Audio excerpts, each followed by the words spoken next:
स्वागत है इस नए एक्सप्लेनर में। आज हम एक ऐसे जबरदस्त सफर पर निकलने वाले हैं जहां उस आक्रामक स्ट्रैटेजी को डिकोड किया जाएगा जिसने एक आम से राज्य को उसके सभी राइवल्स पर जीत दिलाई। हम बात कर रहे हैं प्राचीन भारत के सबसे पहले और सबसे ताकतवर साम्राज्य की।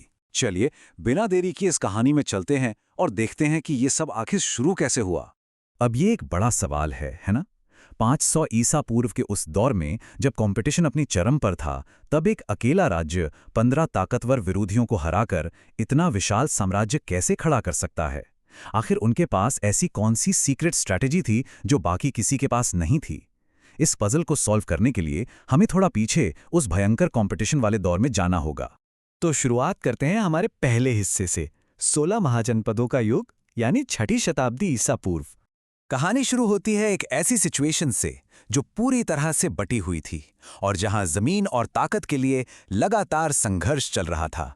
500 ईसा पूर्व के आसपास का ये वो दौर था जहां क्षेत्रीय दबदबे की रेस अपने टॉप पर थी।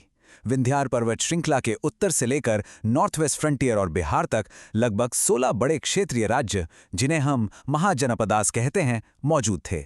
काशी, कौशाला, अंगा, वत्सा और अवंती सब के सब एब्सोल्यूट सुप्रीमेसी के लिए आपस में भिड़ रहे थे। चारों तरफ भीड़ और आपसी लड़ाई थी। इन सब के बीच खुद को सबसे ऊपर रखना बिल्कुल भी आसान नहीं था। लेकिन आम कबीले अचानक इतने बड़े एम्पायर्स में कैसे बदलने लगे? इसका जवाब एक जबरदस्त डोमिनो इफेक्ट में छुपा है, और वो था लोहा यानी आयरन। ईस्टर्न उत्तर प्रदेश और बिहार में लोहे की खोज और उसके व्यापक इस्तेमाल ने सब कुछ बदल दिया। लोहे के हथियारों ने योद्धाओं को खतरनाक बनाया और नई तकनीक के औजारों ने फूड प्रोडक्शन में भारी इजाफा किया। जब खेती से अनाज का सरप्लस आने लगा तो इन शासकों ने फाइनली एक स्थायी सेना, स्टैंडिंग आर्मी फंड करना शुरू किया। नए शहर बनने लगे और सबसे बड़ी बात, लोग अब सिर्फ अपने कबीले नहीं बल्कि अपनी जमीन, अपने जनापदा के प्रति ज्यादा वफादार होने लगे थे। अब आते हैं दूसरे हिस्से पर, मगध के महत्वाकांक्षी राजा। अब आप सोचेंगे कि जब लोहा लगभग सबके पास था तो सिर्फ मगध ही इतना आगे कैसे निकल गया? इसका सीधा सा जवाब उन एम्बिशियस शासकों में है जिन्होंने आक्रामक विस्तार का एक मास्टर क्लास दुनिया के सामने पेश किया। मगध की हमेशा आगे बढ़ने की जिद वाकई हैरान करने वाली थी। शुरुआत होती है हरियांका डायनास्टी के बिंबिसारा से, जो गौतम बुद्धा के समकालीन थे। उनका फंडा एकदम क्लियर था, कॉन्क्वेस्ट और एग्रेशन। उन्होंने अंगा को जीता और स्ट्रैटेजिक मैरिज अलायंसेस बनाकर अपनी पोजीशन काफी मजबूत कर ली।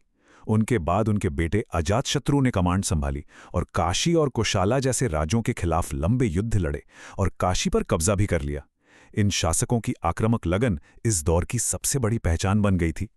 6ठी से 4ठी शताब्दी ईसा पूर्व तक आते आते मगध की बढ़ती हुई सरहदें उनकी ताकत का शेयर स्केल रिवील करती हैं। बिंबिसारा और अजातशत्रु के बाद शिशुनागा डायनेस्टी ने अवंती की पावर को पूरी तरह डिस्ट्रॉय करके सदियों पुरानी दुश्मनी खत्म की, और उसके बाद आए ताकतवर नंदा शासक। महापद्मा नंदा ने तो कलिंगा को भी जीत लिया और एम्पायर को नई बुलंदियों पर पहुंचा दिया। एक बहुत ही दिलचस्प फैक्ट बताऊं, नंदास की मिलिट्री रेपुटेशन इतनी भयानक हो चुकी थी कि उसने अलेक्जेंडर द ग्रेट की सेना को भी पंजाब से आगे पूरब की तरफ बढ़ने से डराकर रोक दिया था। क्या कमाल की बात है। चलिए अब देखते हैं तीसरा हिस्सा, मगध का भौगोलिक और आर्थिक लाभ। देखिए, सिर्फ दिलेर और महान जनरल्स के होने से ही इतने लंबे समय तक चलने वाले एम्पायर्स नहीं बनते। मगध के पास कुछ ऐसे भौगोलिक फायदे थे जो किसी और के पास नहीं थे। Almost unfair advantage. उनकी नई और पुरानी दोनों कैपिटल्स ने उन्हें सुरक्षा और ताकत दी। उनकी पहली कैपिटल राजगीर 5 पहाड़ियों से घिरी हुई एक ऐसी जगह थी जिसे भेदना दुश्मनों के लिए लगभग नामुमकिन था, एकदम अभेद्य किला।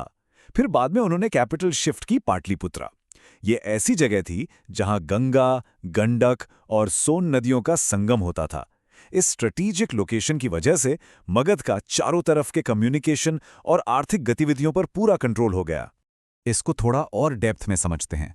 राजगीर के पास आयरन के अमीर डिपॉजिट्स थे, जिसका सीधा मतलब था कि मगध अपने सैनिकों को सबसे बेहतरीन हथियारों से लैस कर सकता था।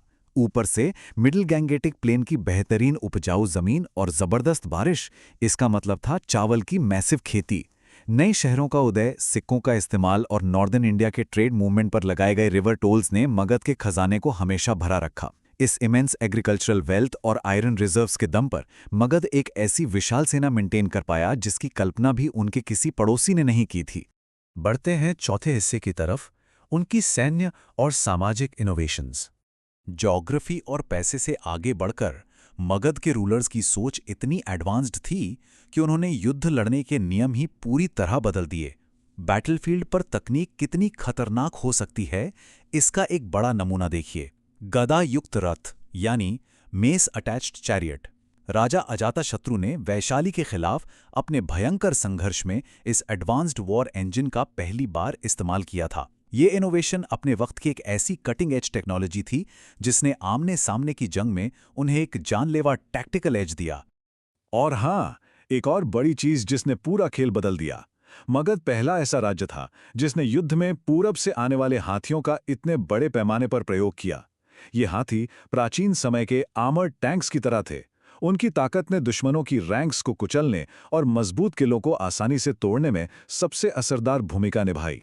अगर समाज की बात की जाए तो मगध एक अनऑर्थोडॉक्स सोसाइटी का घर था, जहां किरातास, मागधस और बाद में आए वैदिक लोग आपस में पूरी तरह घुल मिल गए थे। ये एक अनोखा रेशियल एडमिक्सचर था, जिसका असर ये हुआ कि इस आज़ाद सोसाइटी ने ऑर्थोडॉक्स ब्राह्मणस द्वारा तय की गई पुरानी परंपराओं और पाबंदियों को साइड में रख दिया। ये नई और आक्रामक सोच ही निरंतर एम्पायर बढ़ाने का बड़ा कारण बन गई। और अब हमारा आखिरी हिस्सा, मौर्य साम्राज्य का उदय। तो आखिर में चाहे वो मिलिट्री ताकत हो, जियोग्राफिकल स्थिति हो या उनका बेधड़क समाज, इन सब ने मिलकर एक ऐसी अनशेकेबल फाउंडेशन रखी जिसने एक और भी महान दौर को जन्म दिया। छठी शताब्दी ईसा पूर्व में आयरन एज से शुरू होकर 544 बीसीई में बिंबिसारा का आना, 492 बीसीई में अजातशत्रु के युद्ध आविष्कार और चौथी शताब्दी ईसा पूर्व में नंदा डायनेस्टी के दबदबे ने इन सब ने मिलकर एक ऐसी बेस तैयार की जिससे लेट 4th सेंचुरी बीसीई में ताकतवर मौर्यन एम्पायर अस्तित्व में आया। नंदास के कमजोर पड़ते ही मौर्यज ने इस सॉलिड बेस का फायदा उठाया और प्राचीन भारत को उसके महान शिखर तक पहुंचा दिया। तो इस एक्सप्लेनर के आखिर में ये सवाल हम सबको सोचना चाहिए। मगध की एम्पायर बिल्डिंग की इस मास्टर क्लास ने और उनकी इस एम्बिशियस फाउंडेशन ने असल में किस तरह आने वाले समय में एंशिएंट इंडिया के सबसे महान गोल्डन एज का मंच तैयार किया। एक आम सी राज्य की ताकत और स्ट्रैटेजिक चालों ने विश्व इतिहास की दिशा को हमेशा के लिए बदल कर रख दिया। इस बारे में जरूर सोचिए। आज के इस एक्सप्लेनर में बस इतना ही। आपसे फिर मुलाकात होगी एक नए और दिलचस्प विषय के साथ।